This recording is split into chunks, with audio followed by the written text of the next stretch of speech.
नमस्कार दोस्तों, नमस्ते के वीपी यूट्यूब चैनल में आपका स्वागत है। और आज की वीडियो में हम आप लोग को बताने जा रहे हैं कि अगर आपके ऊपर केस था और वो केस ख़त्म हो गया और जो आपके जज साहब थे आपको बरी कर दिए, तो उसके बाद एक ऑर्डर मतलब जजमेंट जो होता है, जजमेंट मिलता है लास्ट में। वो जजमेंट आपके पास होना चाहिए साबुत के रूप में कि मेरे ऊपर जो भी केस हुआ था वो केस समाप्त हो चुका है।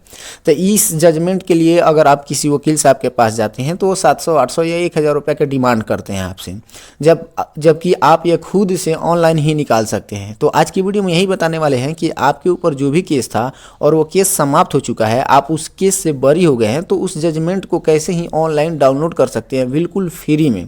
तो बने रहिए इस वीडियो में, चलते हैं वीडियो की अगली कड़ी में और पूरे डिटेल्स में आपको जानकारी देते हैं।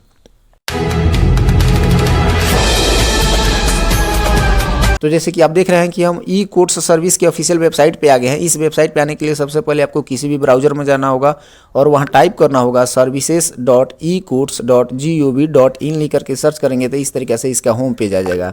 इसके अलावा मैंने वीडियो के डिस्क्रिप्शन में इसका लिंक दे दिया हूँ, उस लिंक पर क्लिक करके डायरेक्ट आप यहाँ आ जाएंगे।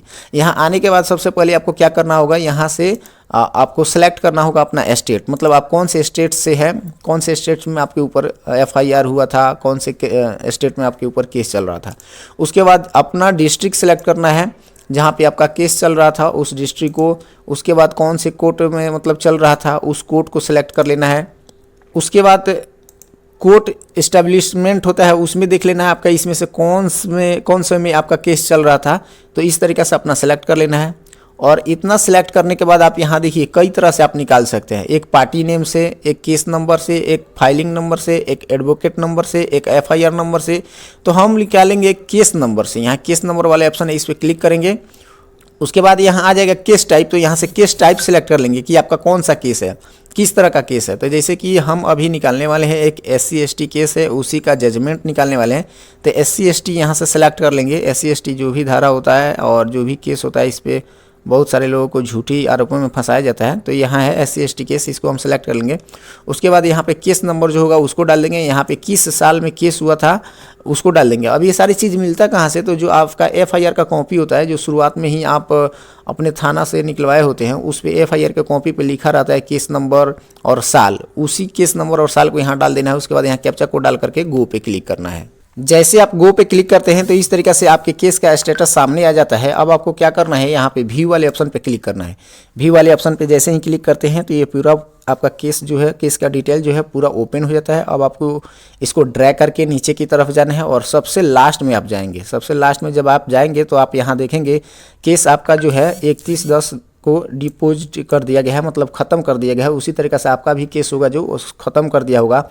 और लास्ट में यहाँ फाइनल ऑर्डर जजमेंट्स जो है यहाँ निकाल दिया गया है। आपका जजमेंट्स यहाँ दिया है, जजमेंट इन क्रिमिनल केस। इस वाले ऑप्शन जो दिख रहे हैं इस पर क्लिक करेंगे तो आपका केस का जो पूरा डिटेल होगा और अंत में क्या निर्णय दिया गया है, क्या बताया गया है और कैसे आपको इस केस के माध्यम से बरी किया गया है, मतलब इसमें पूरा डिटेल दिया रहता है। थाना पे कितने लोगों का केस हुआ था, कितने लोगों का नाम था, कितना लोगों का नाम कट गया, उसके बाद फिर कितना लोगों के नाम पे केस चलता रहा, कैसे कैसे गवाह आए, कौन कौन से गवाह FIR में क्या लिखवाए थे और बयान में क्या दिए, इस सारे डिटेल्स आपको यहाँ मिल जाएगा। ये सारे चीज़ इसमें दिया रहता है। और लास्ट में जो निर्णय सुनाया जाता है जज साहब के द्वारा, वो पूरा चीज़ ही इसमें दिया रहता है। अब आपको इसको क्या करना है, इसको डाउनलोड करना है। बशर्ते डाउनलोड करते समय ध्यान रखें कि ये आपके मोबाइल से डाउनलोड नहीं होगा, आपके किसी भी सिस्टम में से डाउनलोड होगा, यानी लैपटॉप से या कंप्यूटर से ही डाउनलोड होगा। उसके बाद यहाँ पे क्लिक करके आप इसको डाउनलोड कर सकते हैं। तो आशा है कि इस वीडियो के माध्यम से आप समझ गए होंगे कि कैसे आप आराम से ही अपने घर बैठे अपने केस का जो जजमेंट होता है वो डाउनलोड कर सकते हैं। उसके बाद इसमें आता है सिग्नेचर कराने के लिए, तो आप जाइए आराम से पेशकार के पास ले जा करके दे करके वहाँ से सिग्नेचर करा कर ला सकते हैं। किसी भी वकील साहब के पास जाने की ज़रूरत नहीं, क्योंकि उस वकील के पास जाइएगा ना तो वो नहीं कहेगा कि ऑनलाइन डाउनलोड होता है। वो आपसे 700-800 रुपये लेगा और इसी का खर्च ले करके और ये सारा चीज़ करा करके दे देता है डाउनलोड करके। तो अब आप इस वीडियो के माध्यम से आराम से घर बैठे ही अपने केस का स्टेटस भी जान सकते हैं और ये जो जजमेंट होता है उसको डाउनलोड कर सकते हैं। तो आज की वीडियो में बस इतना ही, फिर मिलते हैं अगले वीडियो में नई जानकारी के साथ। तब तक के लिए बहुत बहुत धन्यवाद। अगर आप मेरे यूट्यूब चैनल पर नए हैं तो चैनल को सब्सक्राइब कर ले, क्योंकि इस चैनल पर हम केस से संबंधित सारे डिटेल्स बताते रहते हैं, जो कौन कौन से क्या चीज़ आप कर सकते हैं और केस से संबंधित सारे वीडियो बनाते रहते हैं। तो फिर से एक बार बहुत बहुत धन्यवाद।